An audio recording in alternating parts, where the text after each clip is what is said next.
Good afternoon, everyone, and thank you for joining us for today's very special AIPAC Engage briefing. I am Betsy Korn, AIPAC President.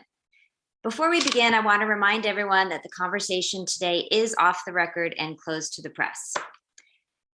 This was a critical week in our fight to ensure that Congress remains pro-Israel. It was the first of several key primary races that will determine if a pro-Israel or an anti-Israel candidate is elected to Congress. In Ohio's 11th congressional district this week, we not only saw a pro-Israel candidate win, we saw a proud pro-Israel champion win, a strong progressive candidate who is very much the future of the Democratic Party. I'm, of course, referring to our special guest today, Congresswoman Shontel Brown. Since her first election to the House last summer, Congresswoman Brown has been a principled champion of the U.S. Israel relationship in Congress, especially as anti-Israel candidates and organizations are working to weaken the U.S. Israel relationship. Shontel's win sends a powerful message that pro-Israel Americans stand with pro-Israel candidates, and that being pro-Israel is smart politics. Congresswoman Brown, congratulations so much on your well-deserved win this week, and thank you so much for being with us today. It is a true privilege to have you with us. The pleasure is mine, Madam President. Thank you for having me. Thank you. It's such an honor to be back. Thank you so much. To help lead this conversation with the Congresswoman, I am joined by Lital Casper Rosenberg, Midwest Deputy Regional Director. Lital, I hand the conversation over to you. Thank you, Betsy, and thank you everybody for joining us today. And of course, thank you, Congresswoman, for being with us today. So first, I just want to say congratulations. A very decisive win that you had this week, and it's all very exciting. And you essentially just won your third election in 9 months. That's right. It's been quite a whirlwind. It has been intense, an intense year and a half, really. Once President Biden was elected, we expected Secretary Fudge to go to the cabinet. And so those conversations actually started happening, I think it was December 2020. And so we've been at it ever since. Yeah, and we started engaging with you, obviously watching you last year, but can you maybe share a little bit how this election was different than your victory last August?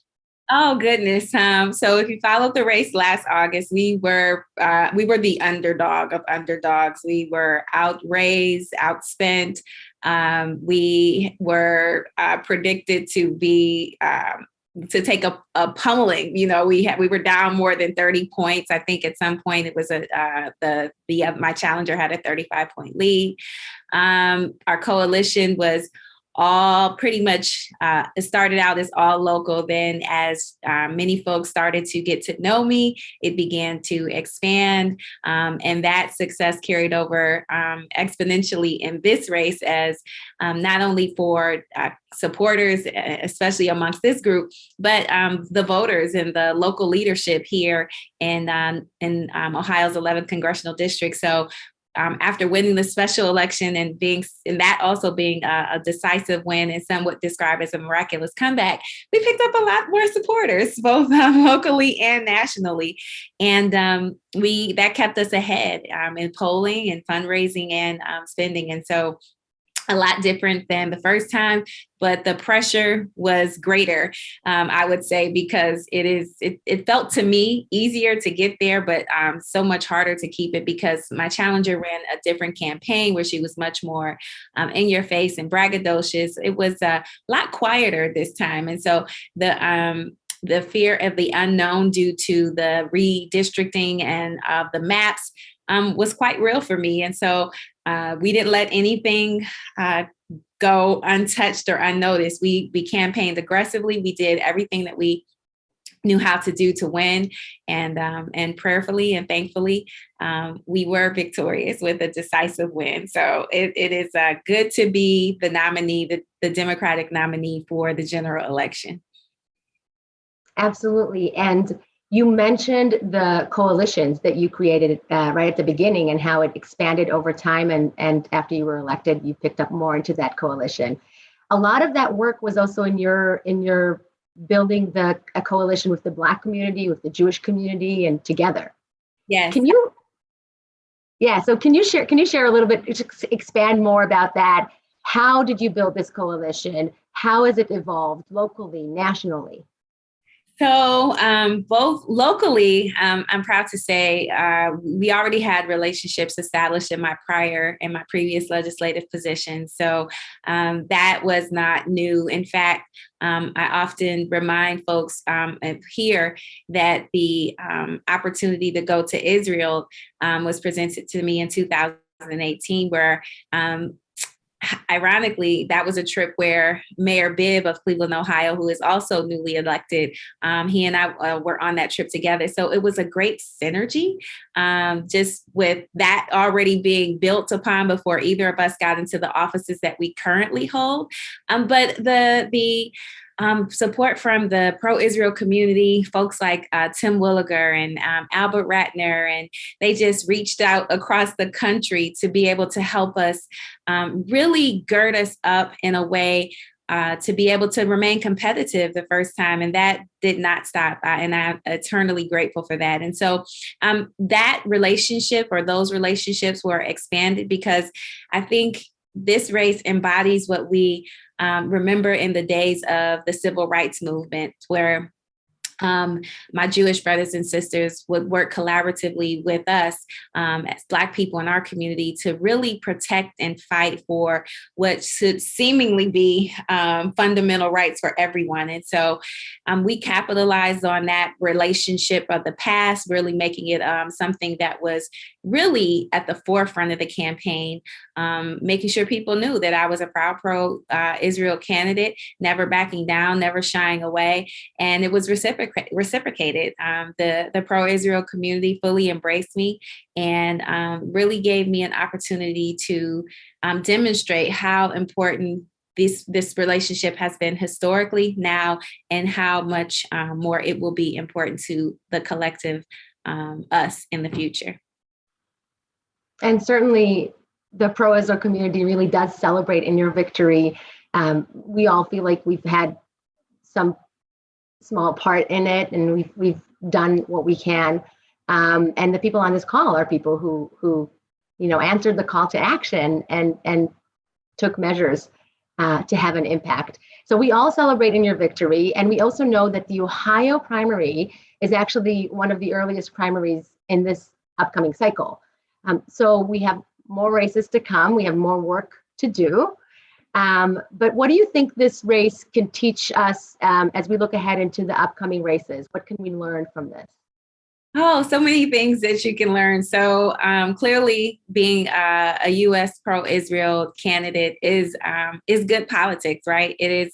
It's good for the folks who think that you cannot be progressive and pro-Israel, but you can. I'm proud to say I was also endorsed by the Congressional Progressive Caucus. That was different from the last race as well. I failed to mention that, and it stirred up a little bit of controversy in some parts. But anyone who actually sits down to get to know me and look at my policies will see that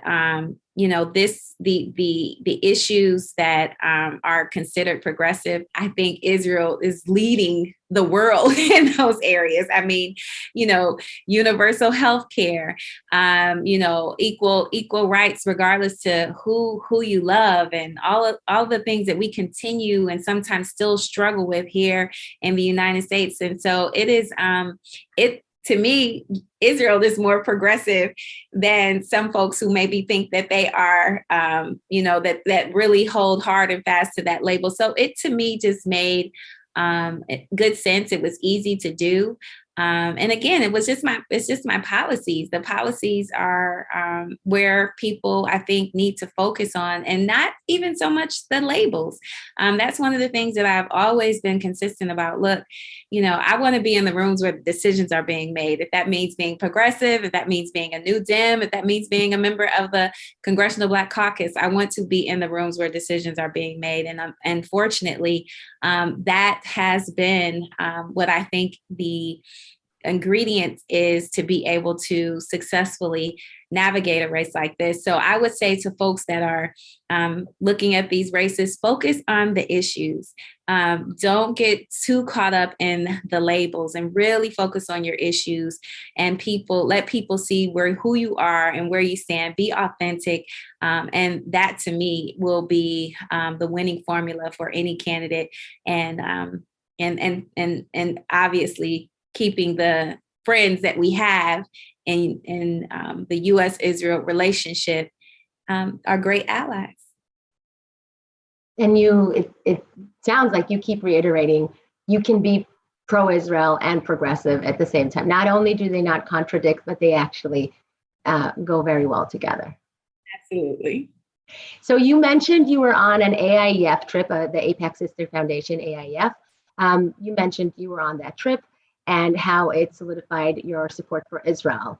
Now that you've served in Congress for the past several months, how do you, in retrospect now, feel that trip has impacted your outlook on issues while serving in Congress? So I always start by letting people know that I am not shy about my faith at all. So when the invitation came, it didn't take me any time to say yes, because I was just eager to see all of the religious sites. But when I got there, I just left with so much more than I could ever imagine, including great relationships, but the experience on the ground, the experience being in the state of Israel is beyond anything you could ever read in a book, probably anything that could be expressed verbally. It's just was life-changing. And so one of the things that was the most fun part, one of the most fun memories that I have is I can't swim. I would literally drown in a teaspoon of water. So being able to float in the Dead Sea, I can't wait to go back just for that alone. Okay. But also on a more serious note, as a person who grew up in the inner city, the sound of gunfire and being really in close proximity to potential gang violence or things of that nature did not compare to the vulnerability that I felt standing near the Gaza Strip, where a woman in a kibbutz had held up a firecracker that had been dropped up by a drone. And we were, within a few feet of a bomb shelter. And so the reality of that vulnerability has never escaped me. Standing at the Golan Heights, where you literally see how vulnerable the state of Israel is, be potentially surrounded by enemies on all sides, and just increase my appreciation for the Iron Dome, right? And so, which is a defense mechanism, not something, to be provocative or create any type of issues. And so when it comes to now policies, right, I understand the importance of making sure we continue those investments to keep the U.S. Israel relationship strong. Our democracy is in such a fragile state right now. And so when we consider some of the things that are happening right now and in the past, from whether it's the January 6th insurrection or what's going on in Ukraine, we have to do everything that we can to protect this thing called democracy. And I believe that Israel is our friend, our sister, our ally in this. And so we have to be aligned and make the what to me are easy choices, but maybe to others harder choices to continue to protect the democracy that we both enjoy. Yeah, and I want to thank you for that, and thank you for your work in Congress to support those measures. But I want to go back into the people who stand up against that. So exciting news of the week, of course, is the election and your victory. And also Israel celebrated her birthday this week. The Israel 74th Independence Day in Israel. I can tell you that I like to listen to Israeli music on Independence Day, and a lot of it is nostalgia music. And you see that the songs from the 60s and the 50s and the 70s are always about hope and peace and hope for peace. And it's just interesting to see now, 74 years later, Israel has had tremendous growth, success, prosperity, everything, wonderful things. But it's also been 70 years of dealing with real existential threats. And rockets, like you mentioned, the vulnerability of being around Gaza, terrorist attacks. We've seen some this week, including yesterday. 3 lives were taken and claimed in a city in Israel during Independence Day. So you are clearly, you get it, and you want to do what you can to support Israel's defensive mechanisms and enable that through Congress. What do you say to members of your party who have sought to limit or condition that kind of assistance to Israel? Well, my position has never changed as it relates to that. And that is that you don't put conditions on your friend. As I said, this is a friendship. And so with the fragility of the state of democracy throughout the world right now, we have to do everything we can to protect it. I have begun to start to cultivate relationships with some of those folks. And one of the things that I know, having had a background in sales and marketing and business development, is that relationships are key. And you have to start from a place of getting to know folks so you can figure out where that common ground is.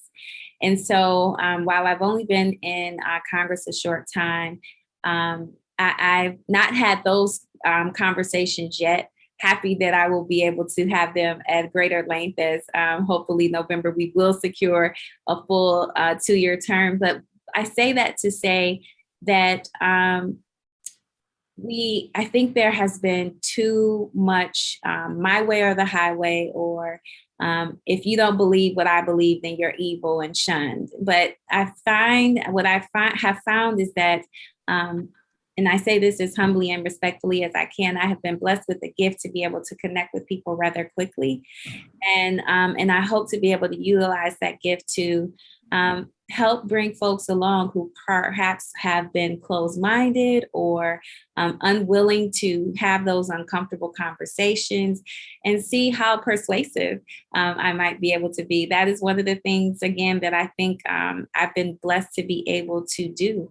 But I know it starts off with getting to know people, meeting them where they are, finding out what makes them tick, and getting to the why, quite frankly. I think sometimes that is a place that is forgotten. Even in my short period in Congress, we're always hyper-focused on the what and the what, but sometimes we tend to lose the why. And I'll tell you this quick short story, if I could, about a mom. And I've used this example before, so sorry for the folks who may have heard it, but there was a mom who had 2 children who, one liked to bake and one liked to cook. And each of them were in the midst of their recipes, and they each needed 1 whole lemon. Each of them needed 1 whole lemon. Now, there was only 1 lemon in the house. So what does mom say? Mom says, cut the lemon in half, right? No, mom, we can't cut the lemon in half. I need a whole lemon and I need a whole lemon. Both of their recipes call for a whole lemon. So what does mom say at that point? Well, then nobody gets the lemon. So the kids walk away sad. But what mom failed to do was ask, why do you need the lemon? Well, one needed lemon zest, the other needed lemon juice. So sometimes if we can get to the why, then we might be able to find a solution that satisfies the what. So I'm a why person. I'm one that likes to dig and figure out why people feel the way they do or think the way they do. And hopefully that can lead to some resolve. So that was a long way of saying I'm working. Well, I appreciate that. I love the mom story, and very appropriate ahead of Mother's Day this weekend. Day, yes. Happy Mother's Day. So I just want to say we are so grateful for our relationship with you, that you've been open to building it with us. And we are thankful for that relationship, and also for everything you've done and everything that you will continue to do for this cause. And we know we have a great ally, and you'll bring a lot of strength into this. So thank you. Thank you. And also thank you again for being with us today. Anybody earlier on, the Congresswoman shared just what her schedule looked like following her victory and also moving ahead. So the fact that you were able to take this time with us right now is very much appreciated. And thank you for your time.